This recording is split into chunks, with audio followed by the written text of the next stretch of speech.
잠시 영상을 하나만 보고 시작하겠습니다. 위 영상은 미 공군의 전략폭격기 B-21이 집속탄을 투하하는 상황을 가정해 제작된 영상으로 공중에서 투하된 폭탄이 분리되면서 지상의 적을 향해 그야말로 융단 폭격이 이어집니다.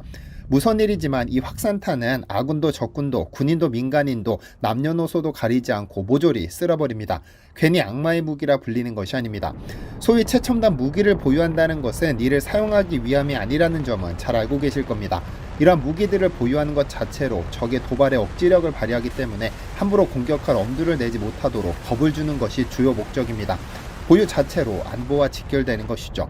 한국은 여전히 북한이라는 골칫덩어리를 적으로 두고 있어 1950년과 같은 도발을 감행하지 못하도록 어마어마한 무기들을 개발해왔습니다. 다행히 70여 년간 북한이 한국전쟁과 같은 도발을 감행하지 않았고 아마 앞으로도 쉽게 남한을 침공하는 무모함을 보이는 일은 없을 겁니다. 그런데 위 B-21의 투하로 지상에 융단 폭격을 퍼부은 집속탄은 전 세계 123개국이 공식적으로 사용을 금지시킨 악마의 무기지만 한국은 이를 절대 포기하지 않고 있습니다. 그리고 전 세계에서 두 번째로 많은 집속탄 생산국가이기도 하죠. 한국은 왜 전 세계가 금지시킨 확산탄을 이렇게 많이 보유하게 된 것일까요?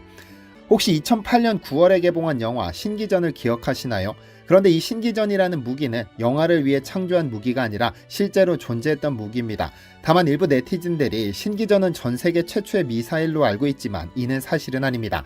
기록상 전해지는 인류 최초의 로켓은 1232년 금나라에서 제작한 비화창으로 한자 그대로 날아가는 불화살이라는 의미를 가지고 있습니다. 금나라가 칭기스칸의 삼남인 오고타이가 이끌던 몽골군을 상대하기 위해 사용했는데 몽골군이 금나라를 정벌하면서 비화창을 얻어 아랍과 유럽에 전파한 것으로 알려져 있습니다. 인류의 두 번째로 등장한 로켓은 1290년 무렵 아라비아의 알하산 알람마하가 쓴 병기와 기마전추에 대한 책에 등장하는 연소하며 스스로 날아가는 달걀이라 이름 붙여진 무기이고, 세 번째 로켓은 1379년 이탈리아 제네바 군대가 베니스 군대를 공격할 때 사용한 로켓타입니다. 이 단어에서 현재의 로켓이 유래했죠. 조선에서 개발된 신기전은 고려말 최무선의 주화의 업그레이드 버전입니다. 주화는 현대의 로켓과 원리가 비슷한데 화살 앞부분에 종이를 말아 만든 종이통에 화약을 쟁여넣고 점화선에 불을 붙이면 화약에 타는 힘으로 가스를 분출해 날아가는 무기입니다. 신기전은 이를 발전시킨 것으로 일각에서는 신기전을 바퀴가 달린 나무틀로 이해하지만 이는 신기전을 발사하기 위한 이동장치인 것일 뿐 신기전 그 자체는 아닙니다. 신기전은 화살에 화약통을 달고 스스로 날아가 목표 지점에서 폭발하도록 설계됐는데 이 덕분에 행주대첩에서 일본군과 싸워 크게 이겼죠. 이를 세계 최초로 일컫는 것은 신기전의 설계도가 그대로 남아있기 때문입니다. 즉 설계도가 그대로 남은 세계 최초의 로켓이라고 이해하시면 됩니다. 1474년 조선 성종 때 간행된 국조 올해 설의 병기도설에 설계도가 그려져 있고 1983년 헝가리에서 개최된 제34차 세계우주항공학회에 소개되면서 세계에서 가장 오래된 로켓 설계도로 인정받았죠.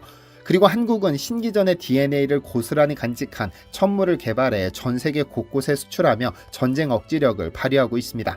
그런데 확산탄의 일종인 다연장 로켓포 천무는 한국이 개발해 자랑스럽게 수출도 하고 있지만 같은 확산탄이지만 악마의 무기로 불리는 집속탄을 생산한다며 유럽 여러 국가에서 투자 금지 대상으로 분류된 한국 기업도 있습니다. 하나그룹인데요. 지난 2008년 1월 노르웨이 정부는 핵무기나 집속탄 생산 등과 관련한 역할 및 그에 따른 윤리적 이유를 들어 한화를 노르웨이 정부 연기금 투자 금지 대상에 추가했다고 발표했습니다. 당시 할버루센 노르웨이 재무장관은 우리는 이런 류의 제품들을 생산하기 위한 자금을 공급하는 데 참여할 수 없다며 약 400조 원에 달하는 국부 펀드에 한화에 대한 투자를 막았죠. 이는 비단 노르웨이에만 해당하는 이야기는 아닙니다. 옆나라 스웨덴 역시 국민연금 펀드가 집속탄과 같은 비인도적 살상무기를 만드는 방위 산업체에 대한 투자를 중단하기도 했죠. 프랑스 연기금 FRR, 네덜란드 공무원연금, 덴마크 공적연금 등도 하나그룹 전체에 대한 투자를 금지시켰고 2018년에는 네덜란드 금융회사들과 룩셈부르크 연금펀드 등도 하나 계열사에 대한 투자를 막았고 네덜란드는 하나와의 태양광 사업 추진을 중단해버렸습니다. 왜냐하면 하나는 천무 다연장 로켓을 포함 여러 종류의 확산탄을 생산하고 있으니까요. 현재 전 세계적으로 미국의 하이마스의 대항마로 천무가 큰 관심을 받고 있는데 천무는 유도탄과 무유도탄을 사용합니다. 하나는 원래 유도탄을 자체 생산했지만 무유도탄의 경우 2002년부터 2011년까지 미국에서 면허 생산 합의서를 통해 생산해왔습니다. 하지만 천무의 사거리를 늘리기 위해서는 무유도탄의 개량이 필요했고 미국 측에서 이를 거부하면서 국내에서 자체 개발하기로 했습니다. 알려진 바에 따르면 현재 코리아 디펜스 인더스트리는 230mm급 무유도탄과 집속탄 규격의 포드를 생산하고 있는데 이 집속탄과 포드가 발사대를 만나야 천무 완제품이 완성됩니다. 그런데 이 KDI가 2020년 11월 2일 한화가 확산탄 사업을 그룹 사업에서 떼어낸 신설한 법인입니다. 그리고 한국은 현재 전 세계에서 두 번째로 많은 확산탄을 생산하고 있죠. 도대체 이 확산탄, 즉 집속탄이 무엇이길래 유럽 정부들이 기업에 대한 투자를 막고 있는 것일까요? 러시아 우크라이나 전쟁 발발 몇 개월 뒤 국제인권단체 엠네스티는 누구나 언제든 죽을 수 있다, 우크라이나 하르키우에서 러시아군의 무차별 공격이라는 보고서를 냈습니다. 이 보고서는 우크라이나 제2의 도시 하르키우에서 발생한 민간인 피해를 집중적으로 조사한 결과를 발표했는데 여기서 충격적인 주장이 제기됐습니다. 공습 현장에서 발견된 탄환 파편 등을 조사한 결과 이 지역에서 집속탄을 사용했다는 주장입니다. 공개된 사진 속에서 의사의 손에 폭탄 파편이 놓여져 있는데 이는 전 세계적으로 사용이 금지된 집속탄입니다. 사실 확산탄 중 하나인 집속탄은 위 B-21 전략폭격기 영상에서 보셨듯 끔찍한 무기입니다. 하나의 폭탄에 새끼폭탄 수백 개를 담아 공중에서 폭발시키면 자탄이 지상을 향해 뿌려지며 그야말로 융단 폭격이 이어지죠. 공중에서 투하된 확산탄은 넓은 지형에서 다수의 인명살상을 목적으로 하는 대표적인 무차별적 비인도적 대량살상 무기입니다. 그리고 주된 피해 대상은 군인이 아니라 주로 민간인으로 2022년 기록된 피해 대상의 95%가 민간인입니다.